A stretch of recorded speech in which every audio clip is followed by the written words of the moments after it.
Sounds like football, baby.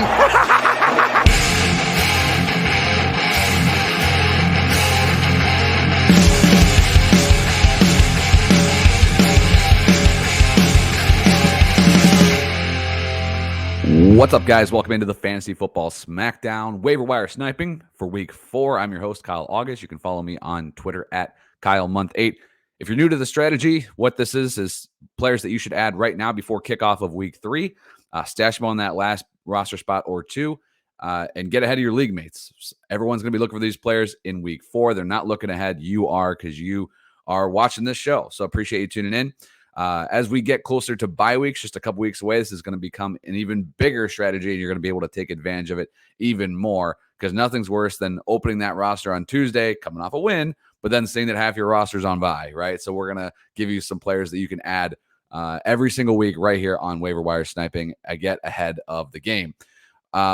This is a YouTube-only show, but if you're not subscribed to the podcast, make sure that you're subscribed over there as well. We have podcast content dropping pretty much every single day. And then live content, interactive. We want to hear from you guys every Thursday, 7 p.m. Eastern time. The Fantasy Football Smackdown Start Sit Show. I host that, give you some of my favorite starts and sits of the week, and then take all your questions. Appreciate everybody that tuned into that last Thursday. Tons of great questions. It was awesome.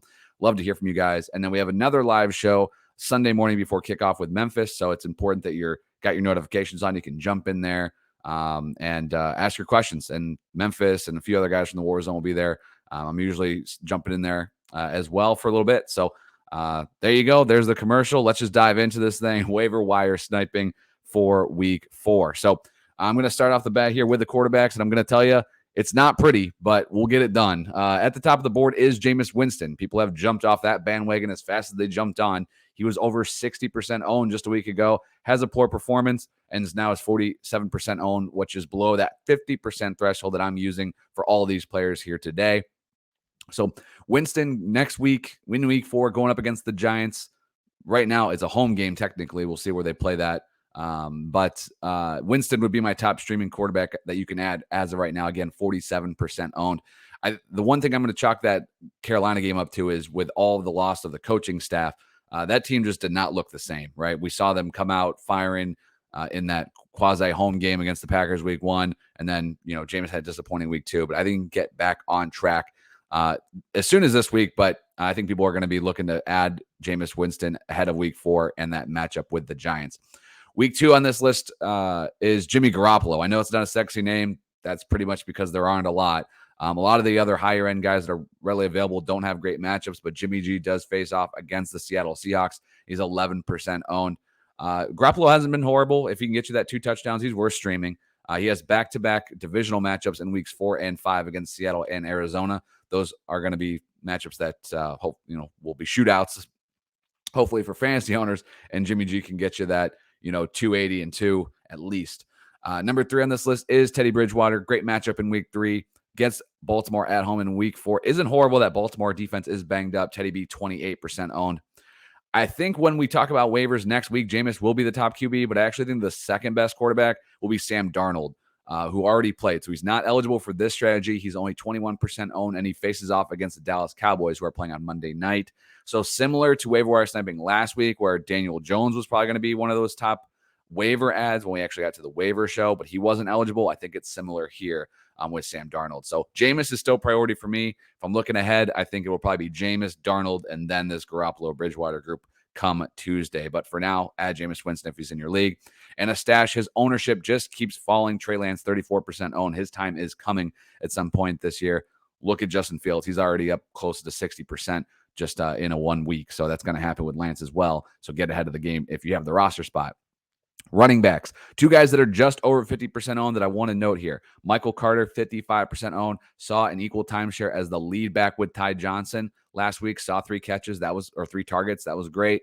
And Tevin Coleman has already been ruled out for Week 3. I think you could see more of Michael Carter as far as him getting more work and working his way into the starting role there for the Jets. He's 55% owned. He's jumped just a little bit and is just above the threshold, but I want to throw him out here. Another guy that's just above the threshold. Sounds like Dalvin Cook's going to play in Week 3, but there's no reason why you shouldn't get ahead of the game and just stash Alexander Madison if you haven't already. He's 51% owned. Number 3 on this list for me is J.D. McKissick, 39%. Saw a nice target share with Taylor Heineke in week 2. So that's a guy that I think I want to see it one more week before I'm a little bit more confident plugging him into my lineups. But 39%, I want to stash J.D. McKissick.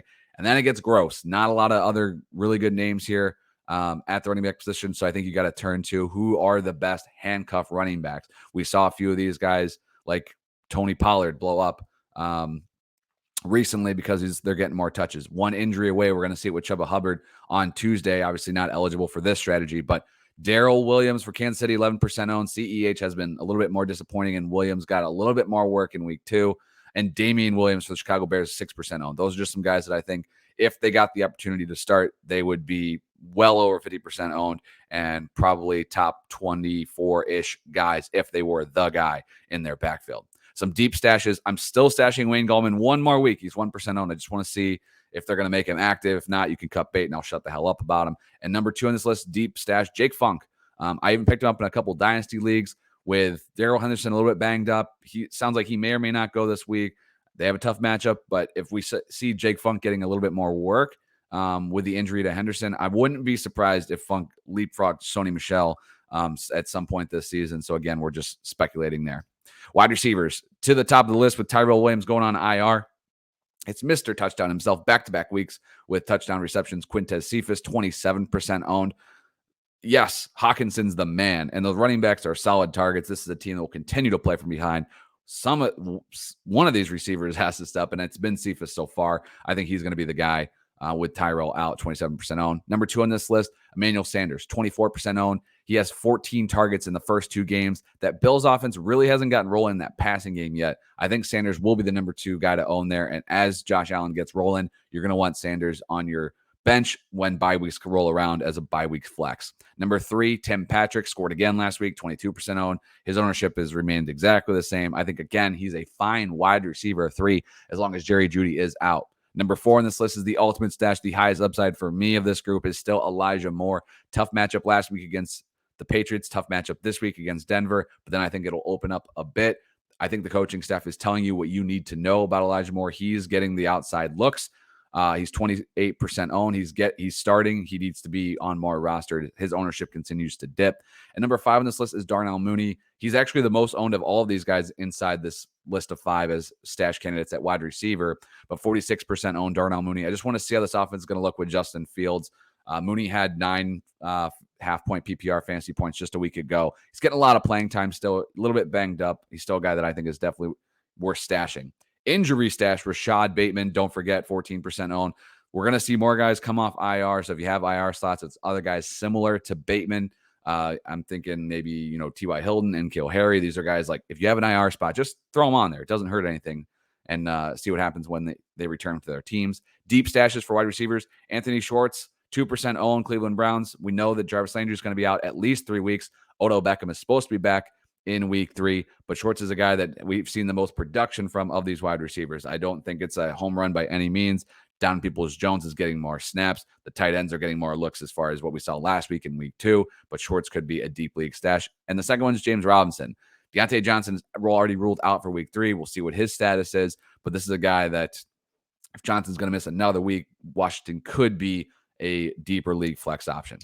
Tight ends, this is it. I'm telling you now, if you want to get out of streaming, take your shot on Evan Ingram. Still only 37% owned. Sounded like a good week for him at practice as far as actually being able to participate. I know he's not going to be a slam dunk tight end for you. You didn't draft one. Sorry. If you're streaming, you missed out. And if you're like me, you might be regretting it because, dude, these tight ends are horrible right now. No one has emerged from that group. Some of the fringe guys that we were kind of hoping for, a la Gerald Everett, have not produced, and we're in trouble, right? Jonnu Smith, same thing. I'm looking for my savior to get me out of the tight end stream. For now, it's Evan Ingram. He's at New Orleans next week, 37% owned. He needs to be on your rosters if he's available in your streaming tight end. Number 2, Cole Kmet at versus Detroit in week 4, 35% owned. He's probably going to be your best streaming option outside of Ingram. Just want to see how this offense looks with Fields. If he leans on Kmet a little bit more than Dalton was, you're going to be in good shape, and it's a good matchup against the Lions. And number 3, he's only 7% owned, and there's a lot of bigger names ahead of him in ownership, but Pat Friarmuth from the Pittsburgh Steelers at Green Bay in week 4.